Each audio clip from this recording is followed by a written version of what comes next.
overwhelming our immigration system. অভিবাসী issue এখন মার্কিন যুক্তরাষ্ট্রের অন্যতম বড় সমস্যা।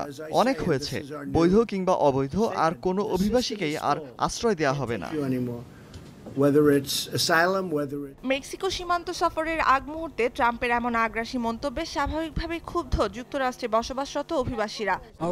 অনুপ্রবেশকারীরা চাইলে সুড়ঙ্গ খুঁড়েও এদেশে ঢুকতে পারে, তাই দেয়ালের পিছে শত কোটি ডলার খরচ না করে তাদের উন্নয়নে নজর দেওয়া উচিত সরকারের।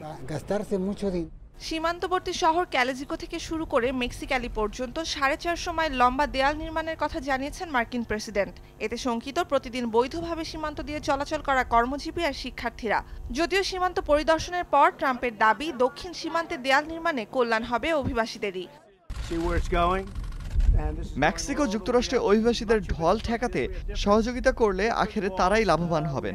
কোন রকম চাপ বা সীমান্ত বন্ধ আর শুল্ক আরোপের হুমকিতে বাধ্য হয়ে নয়, বরং দেশটির দীর্ঘমেয়াদে অর্থনৈতিকভাবে আত্মনির্ভরশীল করতেই এই উদ্যোগ। অভিবাসন প্রত্যাশীদের অনুপ্রবেশ ঠেকাতে ট্রাম্প প্রশাসনের কড়াকড়িতে সীমান্তে বাড়ছে ভিড়, দীর্ঘায়িত হচ্ছে আশ্রয়হীনদের দুর্ভোগ, গতি কমেছে আশ্রয় প্রার্থীদের পরিচয় যাচাই বাছাই কেন্দ্রগুলোতে। নুসরাত কামাল, যমুনা নিউজ।